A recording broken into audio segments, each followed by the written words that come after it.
Hi everyone, in this video we are on page 2 of the note packet. So on problem C it says if Christine borrows $8,000, that's going to be our P, and pays back $8,160 in 6 months, what was her interest rate? So we're going to be using the same formula, A equals P times 1 plus RT, but it's different because we are solving for a different variable.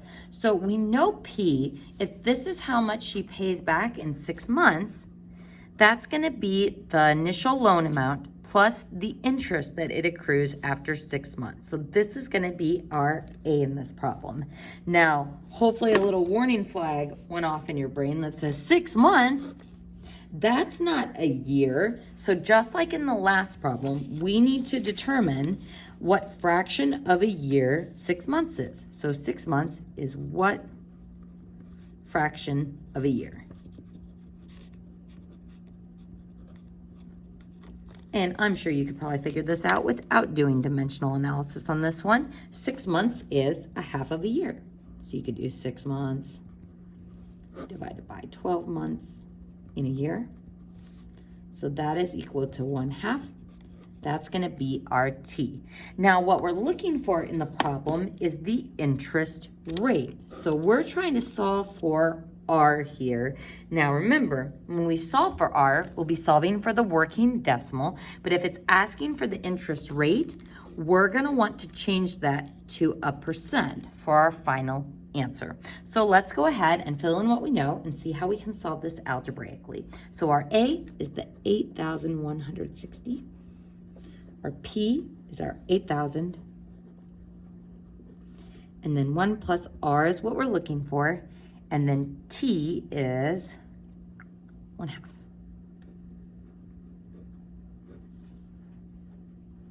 So solving this, there's a couple of different things you can do. You could either distribute that 8,000 into both of those terms in the parenthesis, or it's actually a little bit easier if we divide both sides by 8,000. So if I divide this side by 8,000, that will give me 8,160 divided by 8,000, 1.02. So then 1.02 equals 1 plus, and I'm going to change that 1/2 R to be 0.5 R. So now to solve this for R, I'm going to subtract 1. So 0.02 equals 0.5 R. Divide both sides by 0.5.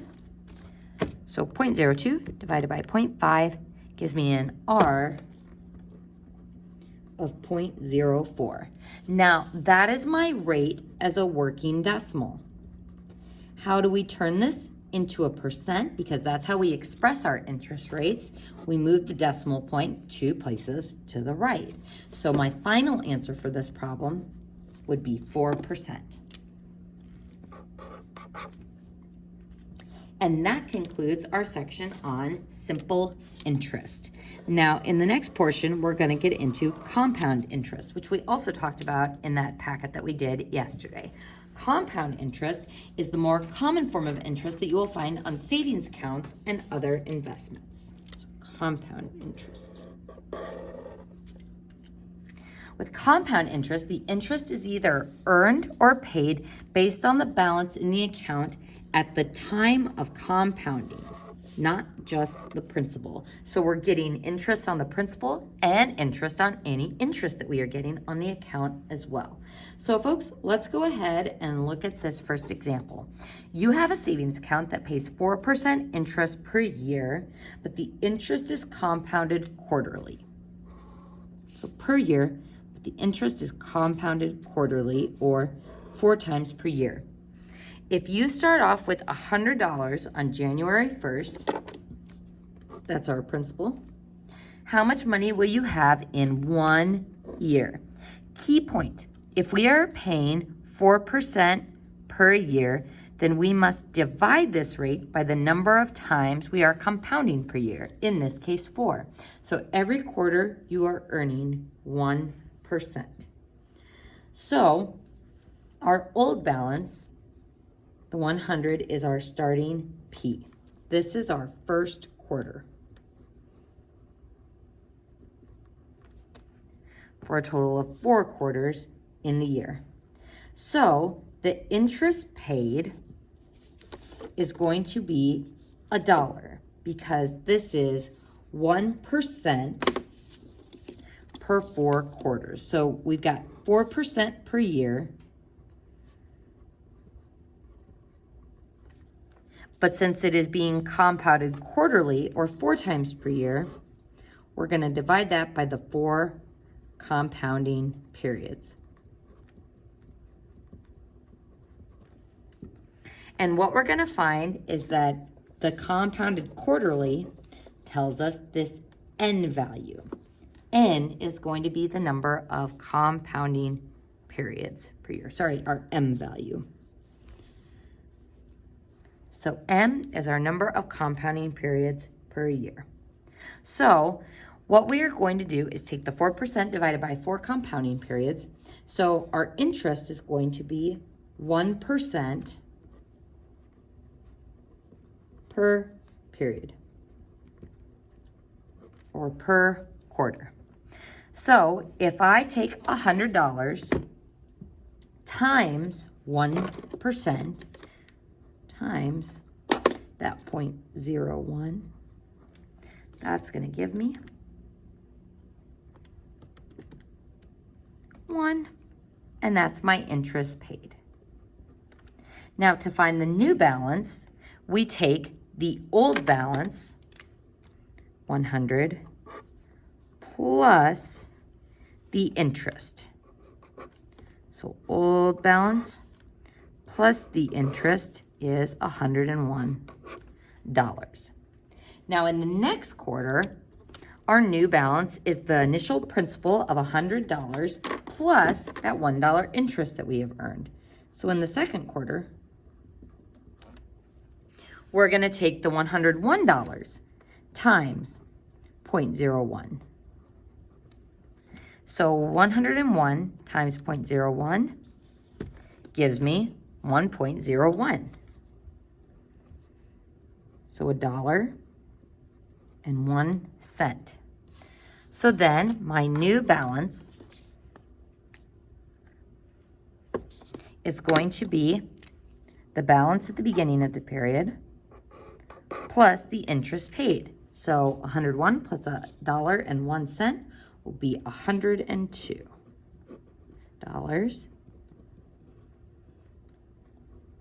And 1 cent. Let's go ahead and move to our next one, or the third quarter. So now our starting amount is $102.01. We get that 1% interest on that amount, so 102.01 times 0.01. That gives us 1.02, so rounding it to 2 decimal places. Actually, I'm going to show that work. So times 0.01 equals 1.0201, but we round that to be $1.02. And then when we add that to the balance at the beginning of the period, so the balance plus the interest, we get $103. Now let's see, we get 102.01 plus 102. We get $103.03. So we're getting a small amount of interest on the little amount of interest that is getting added to the account each month. So let's see what happens in that final quarter. So in the fourth quarter, the last one of the year, the starting account balance is $103.03. So we're going to multiply that times the 1% per the period. So times 0.01. That gives me 1.0303. So 1.0303. And again, rounding to 2 decimal places, we leave off that 0.3, and that gives me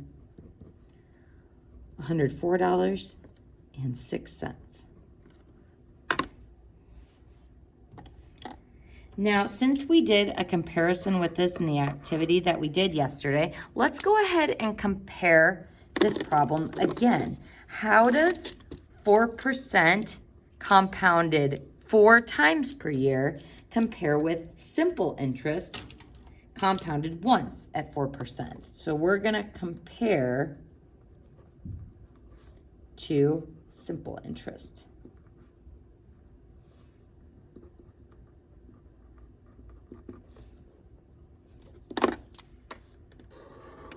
Now our simple interest formula is interest equals PRT.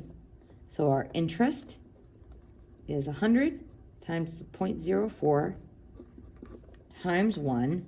That gives me an interest of $4. So if I add that to my $100 principal, that gives me a final account balance of $104. So simple interest, we get $104, but with compound interest, we earned 6 cents more. So earned 6 cents more with compound interest.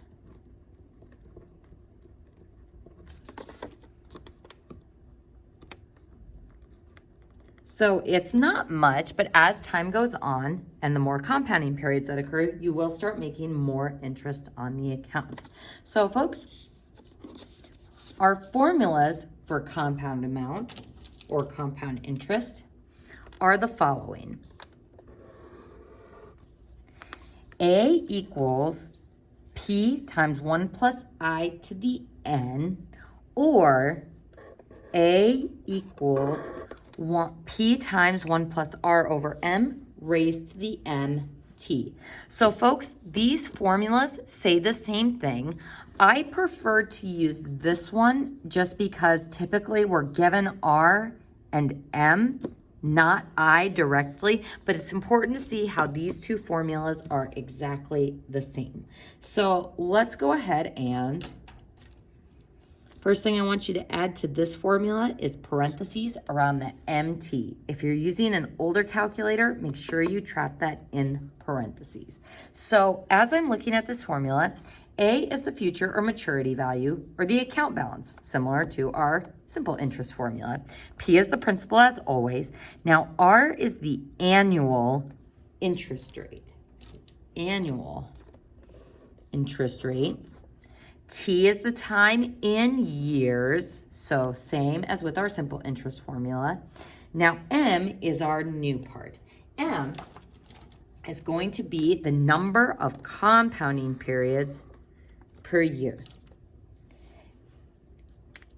Now, this formula is related to this one because I is the interest rate per period. So this is what we did in the last problem where we took our rate of 4% per year and then divided it by 4 or the number of compounding periods. So, oh, sorry, and that should be an M there, not an N. So I is equal to R over M, which we see makes sense with our formula. N is the number of compounding periods total. So if we take the number of compounding periods, 4, times the number of years, 1, we would get 4. We could also use 4 for our N value there. So I prefer this formula just because of what we're normally given, but this is how these two formulas are related. So for example, if your rate is 8% compounded quarterly, 8% is your R. Compounded quarterly means your M is 4. Quarterly means 4 times in a year. And then over 5 years, that's going to be your T is equal to 5. So I is our rate divided by the number of compounding periods. So our rate is, so R over M, our rate is going to be 0.08 as a working decimal divided by the number of compounding periods per year, 4. So 0.08 divided by 4 gives us 0.02. So I would be 0.02 if we wanted to use this formula, and M is going to be our, and that should be N. N would be equal to our MT, which is equal to 4 times the number of years, or 5. So 20 total compounding periods. So that gives us our N value of 20 and our I value of 0.02. So N is your total compounding periods, and then M is the compounding periods per year. So folks, sorry about that. Make sure you've got N for this part and R over M up in the box for that formula. That concludes page 2 of the notes.